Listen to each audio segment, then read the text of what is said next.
Hi everybody, Martyn at Fleck and Feathers again today. I'm tying a JH emerger. It's a still water dry fly, reservoir dry fly from the UK.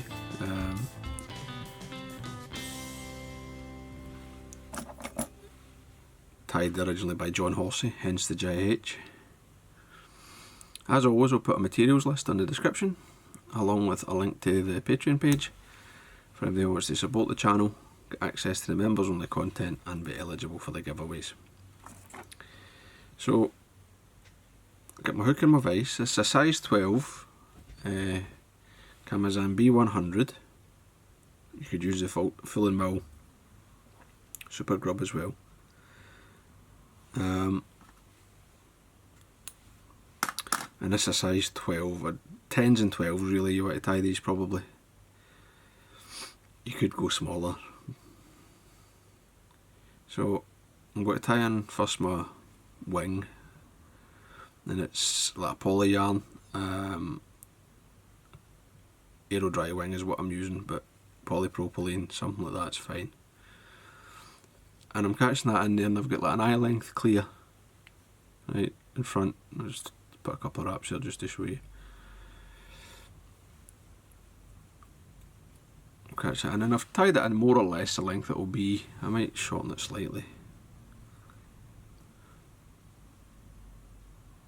Just be sneaking it in, catch it then. I mean, you can obviously trim it, but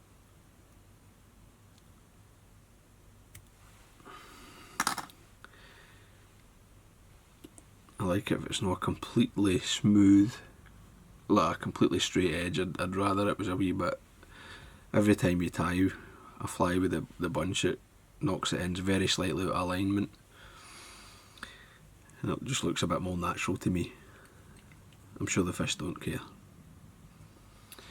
So I've trimmed that at an angle, and I've wound my thread, just covering it up. Now on the way down, I'm going to catch in my rib, which is a small red wire. You can also use extra small if you are concerned with the weight of the wire, but you don't really need to worry. I know a lot of folk go, oh, wire on a dry fly, adding weight, but the amount of weight you're adding is minimal. Right, so I've wrapped my thread, I've held all the way down round the bend. Now just so it's a bit easier for handling, I'm just going to adjust the hook and the vise. I'm going to tie in my Shuck, or my, could be breathers I suppose, and it's marabou was the John used originally, which white marabou. You could use hackle fibres, like white hackle would probably actually be better, easier to handle. But anyway, catch this in, just one wrap, and we'll just draw it back until I've got most of the fibres are about the length that I want. I'm going to catch in a medium pearl tinsel, and then I'm just going to take my thread up, touch and turns, nice and smooth.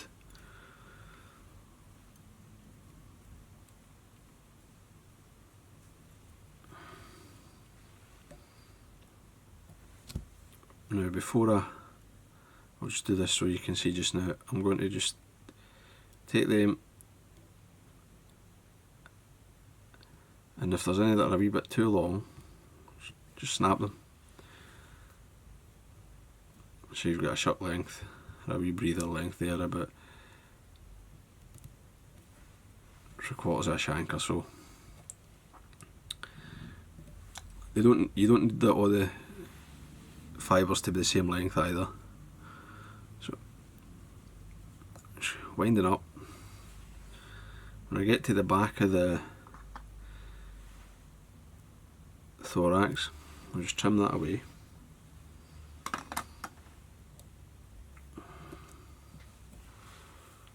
Just make sure we're nice and tidy. This is the weakest fibre, so I'm going to wind it towards myself. Touch and turns.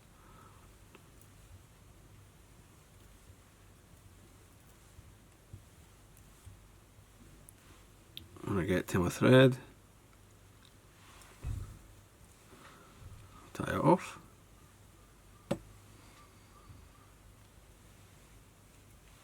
Three wraps is plenty. Trim that waste away.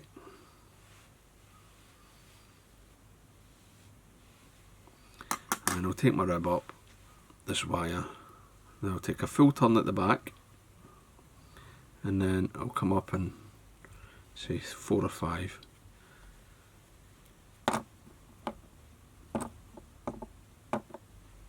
When I get up to the front again, just cross your thread. Tie that down. I'm just going to tie that along on my side of the thorax area. Bend and break it away.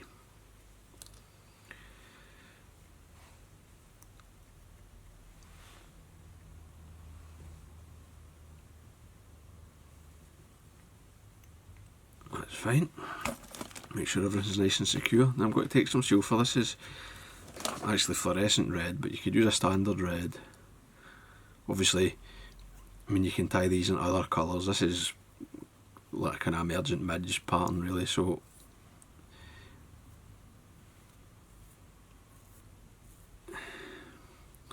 you know, black, olive, tan, ginger, brown. I'm going to start my dubbing at the front here and come back.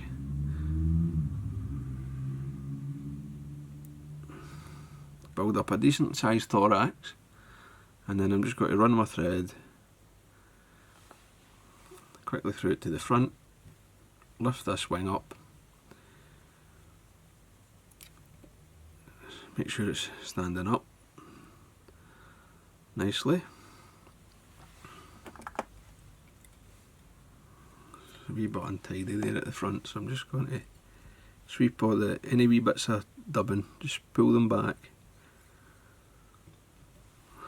lock it off.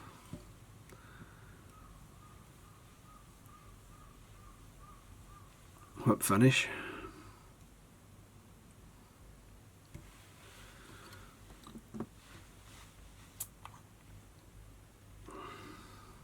Put a bit of varnish in the thread.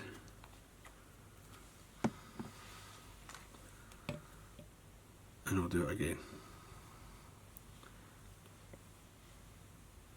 Like that.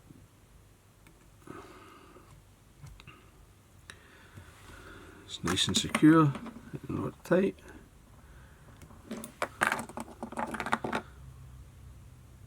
And maybe a wee bit long on that. And I mean, you don't need to do this, but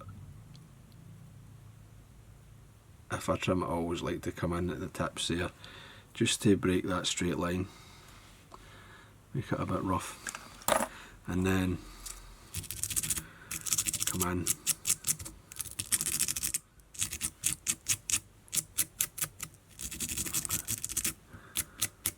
and really get in about that with the Velcro.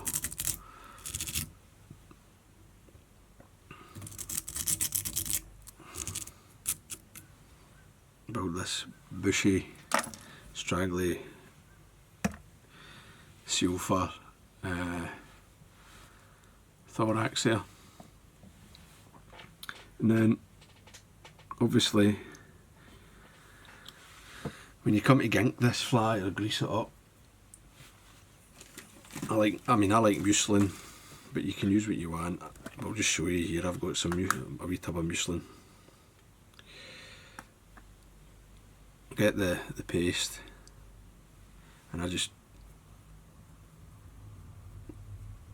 sweep it up, rub it right in.